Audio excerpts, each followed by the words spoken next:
but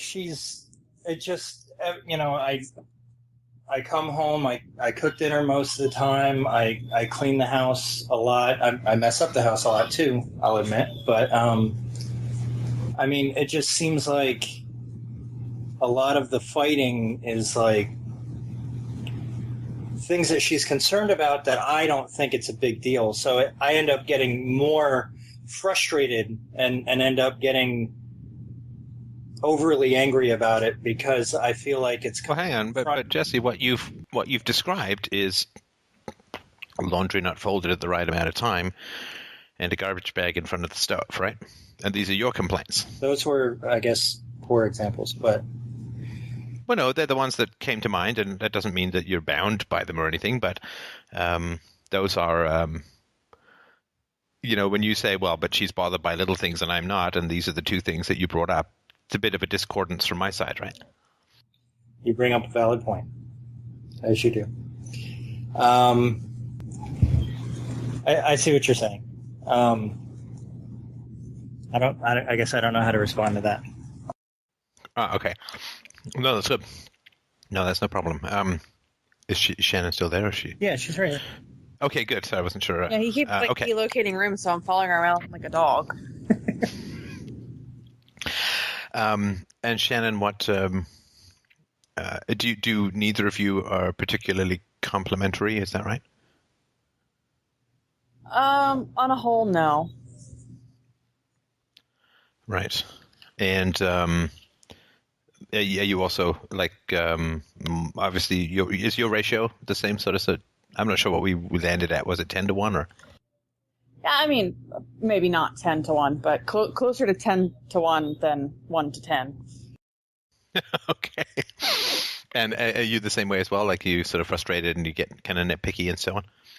Yeah, it's not really nitpicky. I guess my like big things talking about, house cleanliness and everything is, I'll spend time and clean the kitchen. And like you said, he'll come home most of the time and cook dinner. And, he's a man. And I know it's a tendency of men to like totally obliterate the kitchen and then he just leaves it. And so I'm stuck with cleaning the kitchen all over again the next day.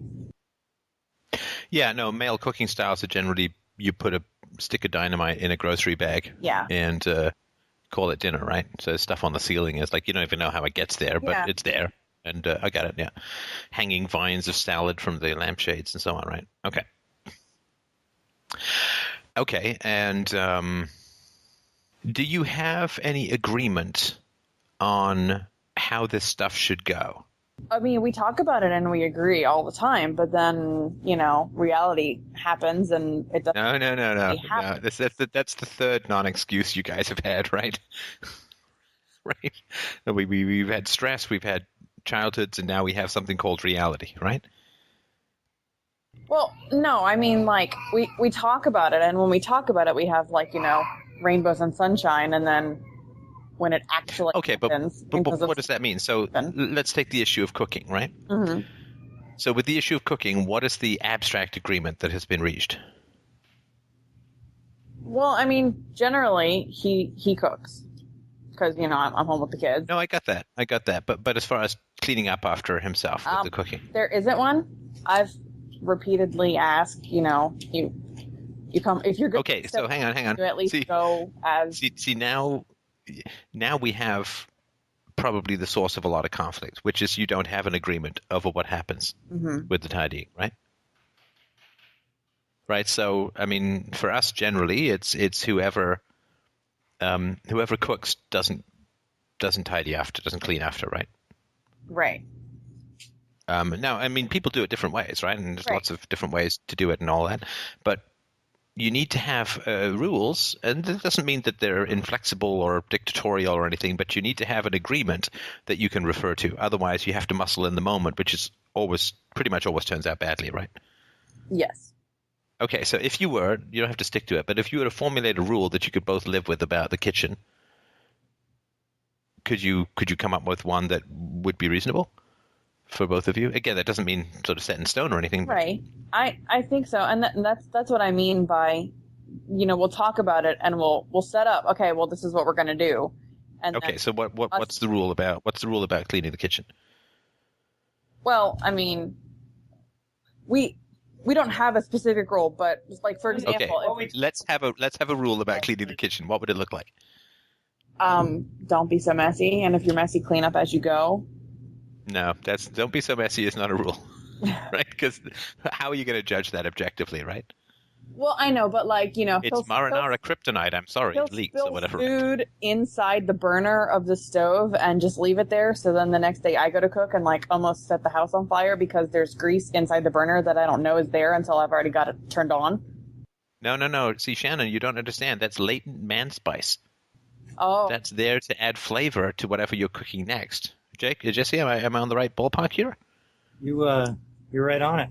Yeah. Okay, so clearly this is just a misunderstanding of how men add flavor to the next meal. Got it. Sometimes this involves burning the house. Microscopic spores of stuff that can pretty much kill you. But anyway, okay. So if you cook, then the other person has to tidy. Is that right? Could that be a rule? That could be a rule. Yes. You I would kind of rather us do it together, but that's just me. I mean, we don't. You mean the cooking and the cleaning? Well, I mean, either we don't have a terribly big kitchen, but one of the things that Shannon complains about a lot is that we don't get to spend a whole lot of time together. So I think turning any opportunity into a time spent together would be preferable to otherwise. Also, to that point, though, I mean, she's with the kids all day, so maybe her taking that time to herself while I clean the kitchen might be more preferable. I don't know. But well, look, I think we can certainly agree that it's more fun to clean the kitchen than it is to fight, right? Yes. Because, when you clean the kitchen, you don't end up going to bed feeling like crap, right? Right. And it doesn't harm the marriage, right? And look, this is sort of an important standard to have. And I'm sorry to be so pedantic and annoying, but it is something that all married couples face the challenge of, right? Which is, it's more fun to do chores than it is to fight, or it's even less fun to fight than it is to do chores. Right. So I think with twin 2-year-olds in the house, the idea that you can do stuff together seems to me a bit of a pipe dream. I mean, maybe it can happen sometimes, but I mean, I assume one or the other boys always needs you at some point at this age in particular, right? Mm-hmm. I mean, even 3 to 4-year-olds need their parents' attention statistically every 2 to 3 minutes at a minimum. And so the idea that you can, have a chatty time tidying up the kitchen, unless you do it after the kids go to bed, it just seems that's going to seem to add to more stress, if that makes any sense. Yeah, I see what you're saying. So, and look, if you can do it together, great, right? I mean, again, these are, but you have to have guidelines about what you've agreed to.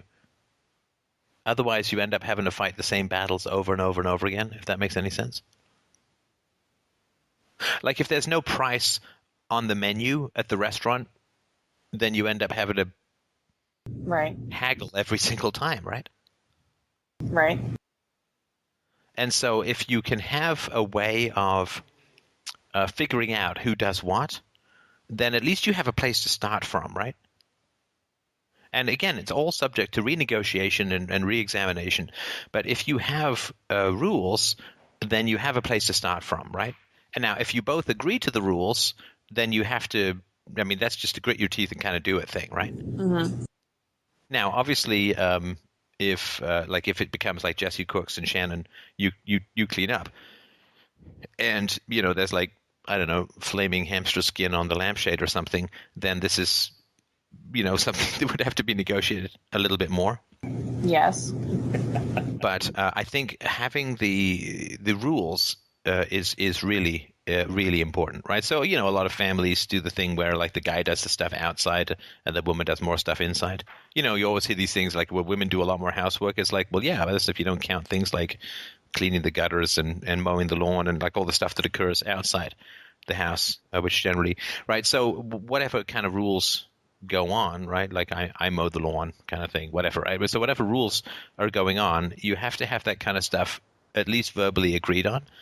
and then take it for a spin and find out if it works. And it's subject to renegotiation and subject to review and all that. But generally, conflicts arise in the absence of established agreements, if that makes any sense. Yes.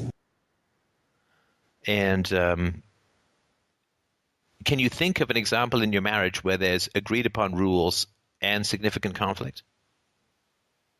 I honestly can't really think of any. Can you? That we have actually an agreement that we actually follow? Because that's the thing. You know, we talk about having these agreements, and then the agreements never actually happen. Well, the agreements don't happen, right? Agreements are just words. Right. It's like saying, my commitment to work is going to do my job for me. It's like, nope, that just puts you in the ballpark, right? I mean, the having the commitments and not following through on the commitments, you only do that because I don't think you've got a visceral connection between not following through on your commitments and the fights. Like if you knew that, look, we have if we don't follow through these agreements, we're going to have these endless, exhausting fights, right? When we're trying to raise two rambunctious 2-year-old sons, right? Like if you get that connection, then you will get the commitment, if that makes any sense, right? I don't know if the connection is really clear.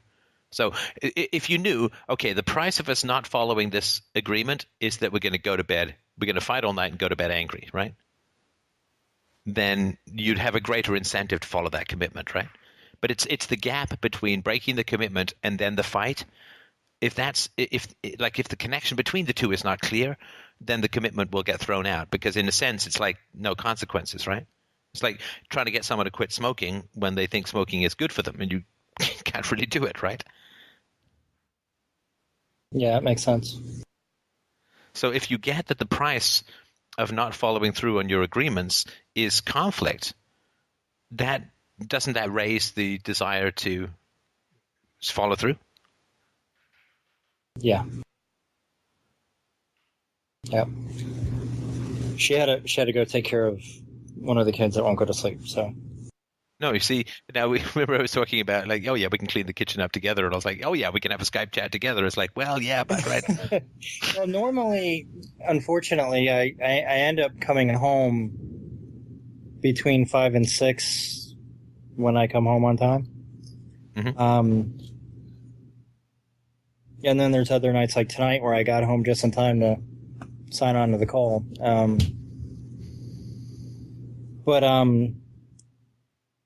So we don't end up eating normally until 7 or 8 o'clock. So the kids are already, generally speaking, upstairs by that time.